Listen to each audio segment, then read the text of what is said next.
Podcast, WATP.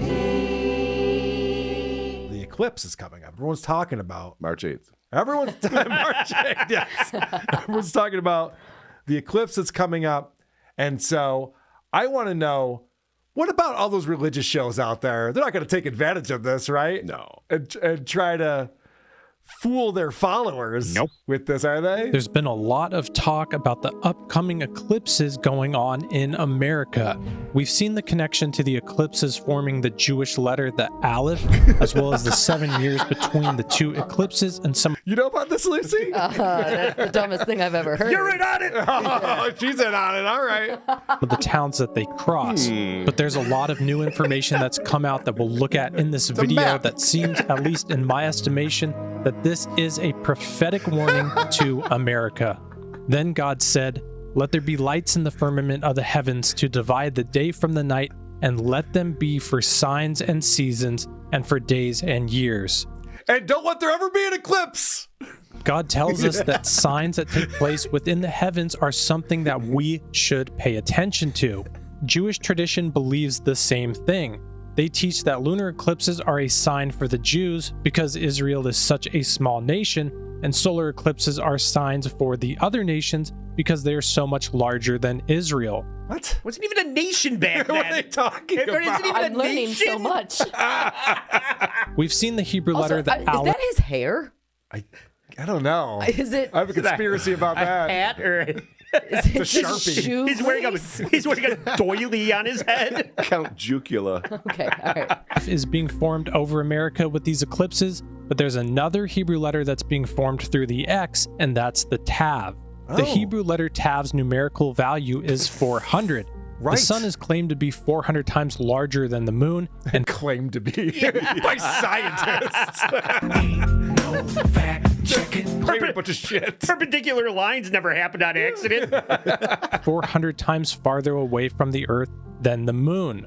The number 400 does hold biblical significance. God gave Abraham a warning Yeah, it was like 400 days and nights, right? using the number 400. You shall surely know that your seed will be strangers in the land that is not theirs, and they will enslave them and oppress them for 400 years. This Hebrew letter Tav is an X, and it's just like the X that's being formed by these solar eclipses over America. Didn't it look more like a T?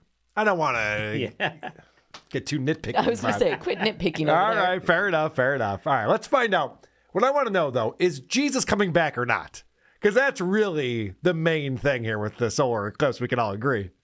What's amazing about these two Hebrew letters that are being formed over the United States through these eclipses is that the Aleph and the Tav are the first and last Hebrew letters with numerical value. Could this be a foreshadowing that Jesus Christ, the first and the last, is coming back very soon? Sure, why not? I think so. I'm convinced of it, actually. Makes perfect sense. Only this guy could fucking... I don't even know how we got there. That's impressive right there. He's like, so there's a solar eclipse coming up April... You got me saying that. April 8th, which means Jesus is returning. Okay. Look, I am coming soon. My reward is with me, and I will give to each person according to what they have done. I am the Alpha and the Omega, the first and the last, the beginning and the end. All right, so give this guy money or something. I'm not sure what his point is on this video, but apparently the solar eclipse means that Jesus is coming back. That's good to know. I want to know what Alex Jones' take is on it, because we're talking about conspiracy theorists today. I thought, let's check in with Alex. We got this eclipse coming up. What does he think about it?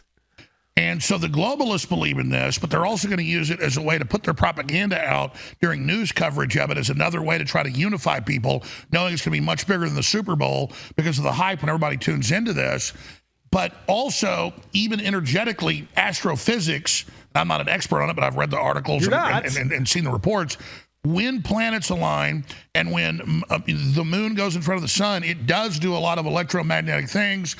We have the circadian rhythm of when the sun goes down, you get sleepy. When it comes up, you wake up. It does do a weird thing in the mind of people. So if we're all focused on an event, they can program us there, but also at esoteric level, program people. And so I think that's why there's such an obsession with it, is because we deep down at a biological level find this very interesting. I mean, there was just an eclipse, a 90% one last year, and the birds started going to sleep and, singing before they went to sleep.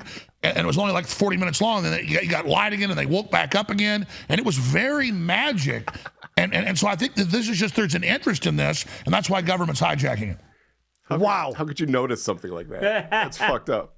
He just said nothing. And I give Alex Jones credit. He's pretty learned. He can usually put together a couple sentences. You understand what he's talking about. He started with globalists and the ended eclipse, with magic. and then magic and birds. and then it's like, that's why governments are taking his magic. Like, what the fuck did he just say?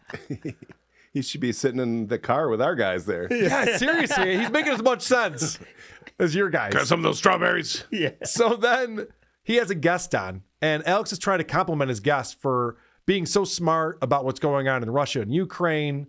And he can't compliment his guest without complimenting himself instead. Folks, I don't just tell every guest they do this. We have guests back that do nail it, but he nailed it like Robin Hood splitting the arrow. It's one thing at 100 yards, because I can do this. I used to be a good archer. I'm still decent when I did it a lot. I could hit bullseye at 100 yards 2 or 3 times if I really relaxed and did it. And occasionally at 50, I would actually split the arrow like Robin Hood, but they're composite now, so we just kind of break it. Impressive. Yeah. So the guy has some good points on your show? Is that what you're trying to say? Mom. Watch. Did you see? Watch this. Bullseye? Watch this, Mom. Watch this. That was watch a this. stuttering John tangent right there. That was crazy, wasn't it? He couldn't help himself. All right. So now this is a spoiler for anyone watching Dune 2. All right. We're going to find out something about that. Fucking cares. And Frank Herbert was a great writer. His first book's incredible. The others are okay. But I don't know if you saw the new Dune. Much better than the last one. I did. I mean, that's what it's all about. But then at the end, it turns out it's actually real. It's not just, Turns out to be real. Yeah. Yeah, exactly. So, Also, the Planet of the Apes was actually Earth. Yeah. I know. It's fucking nuts. Quite a twist. So sorry about that, guys. But Dune is real. And I guess Dune turns out to be real. The Hunger Games, The Matrix, it's all real. It's all real. All of this is really happening. Shortcut to thinking. All right. So why do the globalists and these world governments care about the eclipse that's coming up? Well, there's one major reason. It's because they want to cancel the election between Biden and Trump. Oh, good. Obviously. again, and if anything does happen in relationship to this date or this event, it won't be because of the eclipse, in my view, in my opinion. It would be because they want to tie it into something related to their strategies to preempt the election. I totally agree. So something big may happen then, or crazies may seize on it too. So what they're going to do is they're going to use that. Watch, this is happening in a week. They're going to use the eclipse to make it so there is no election in Promise? 2024. You wish. Please, God. Yep. Just because there's a news story doesn't mean you have to talk about it. It'd be great if Alex Jones came on and just goes, yeah, no, this happens. It's a cycle. It's, obviously the Earth and the moon and the sun are going to get aligned every now and again, and it just happens, whatever. It has nothing to do with anything. But no, he has to go out here and talk about all this crazy shit. And what I love about Alex Jones, I need to start using this phrase way more often when I talk to my guests. There's no doubt the globalists, and correct me if I'm wrong, but I know you're going to agree because it's the truth, but you're an expert on it. The globalists are obsessed with World War III bringing in their final system. I love that. So, Andy, correct me if I'm wrong, but you won't because I'm right. So don't. Yeah. It's fucking hilarious. Oh, yeah, the final system. Yeah, of course. Now, what I love about Alex Jones is when him and his guests start making jokes and having some fun. Doesn't happen very often. It's a very serious show. There's a lot of globalists out there trying to do a lot of shenanigans. They're the only ones watching them, so they got to be on top of it. But every now and again, they have some funny jokes. What do you make of the red heifer? Because I'm also getting that. I mean, I'm literally besieged with it on the street, everywhere. Red heifer, red heifer, red heifer. What do you think about that? Is this a woman? The whole, it's messianic. Yeah. I hardly know her. Yeah, right. Leave my wife out of this. I believe the joke is, you brought her, you heifer.